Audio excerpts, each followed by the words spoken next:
A lot of you tell me you have nowhere to go when it hits the fan. A lot of you don't own any land. Some of you live in apartments. And some of you actually have a homestead like me, but you have too many people around, just too many people. So what do you do? You know, when the zombies come out, how do you get away? Where do you go? Well, I got a suggestion for you. This probably is the best suggestion you're going to hear for those that are in that situation ever from any prepping channel. This may be the best prepping advice you'll ever get, aside from learning how to purify and sanitize water. I got a video on that you'll need to watch. I'll point it out at the end here. So guys, consider this. This is a farm. Here's somebody that's got a lot of land. What I highly encourage you to do is talk to your local farmers. Go out and meet a farmer somewhere, not in a place like this. Go out and meet one that's way out in the middle of nowhere. He's preferably got a homestead and doing market gardening rather than this large field crop. This is cotton. Cotton farm is probably not going to help you. But what you want to do, sorry for all the traffic here, what you want to do is find a farmer who could probably use a little help. Go up to them and say, hey, I want to learn how to apprentice. Maybe meet somebody at the farmer's market. Go to farmers markets and see who's there. Talk to them. Say, hey, I like to apprentice and learn just a little bit about farming, growing my own. Could I work for you a little bit? If you're busy, just tell them that. Say, hey, I can't do it a lot, but just a little bit every now and then, so I can learn. One day I want to do this. You know, just talk to them like that, so you can establish a friendship and get out there and start working with them. Help them out. Offer to help them do this, help them do that. Even if it's a cattle farm, help them to buck hay if they're not growing veggies. So that gets you in. But the thing is, get you some tools, because when the grid goes down, a lot of these farmers, like this, especially these, whoever owns this land, they're not going to be growing anything here because there's going to be no tractors running. There'll be no fuel for the tractors. The seed here all comes from Monsanto, GMO seed. Nobody will be able to get GMO seed. They won't be able to get pesticides, fertilizers, herbicides. All the stuff that they use to run big farms like this is going to be gone. A lot of the stuff the small farmers are using will be gone. So if you have a little knowledge, like how to grow worm tea or develop worm tea, you learn a few things you're on. You can grow worms in your home, in your house, actually, guys. Check out videos on that, on my worm farm stuff. You can actually put them in your under your sink. You can put them in your closet, and you can recycle your compost and make good stuff to plant in.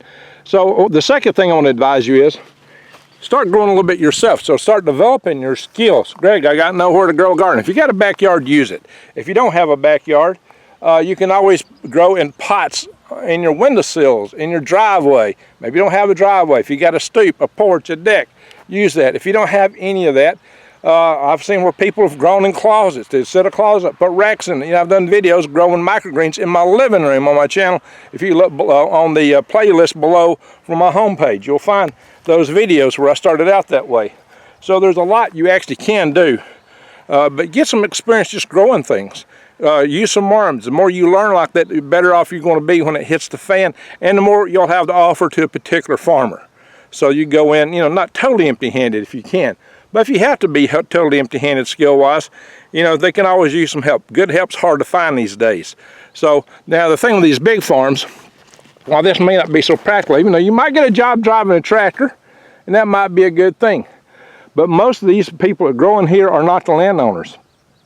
There are people that own, you know, farms maybe 100 acres, maybe 40 acres, maybe 5 acres. They're renting it out.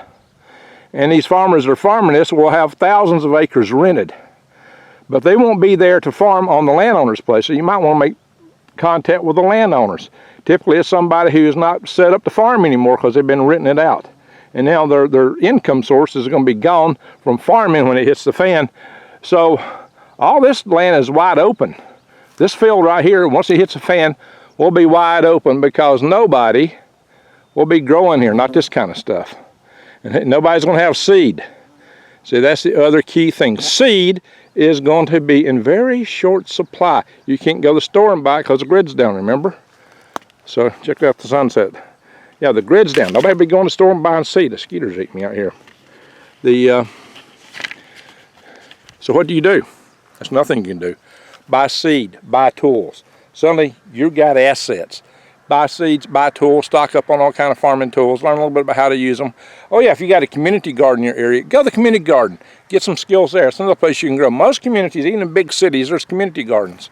and that will at least give you the skills. And if somebody steals all your stuff out of the garden, you've learned something that's worthwhile. Learn how to grow.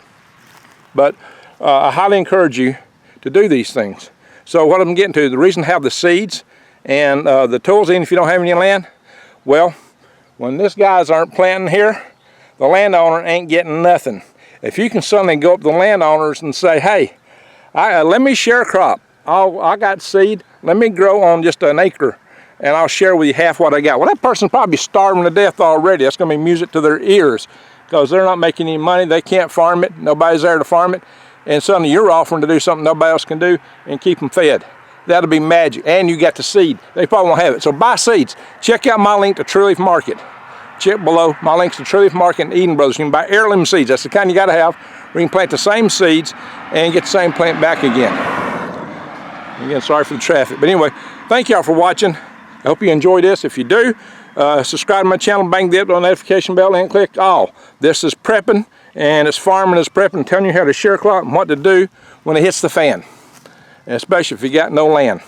Thank you for watching. Greg out.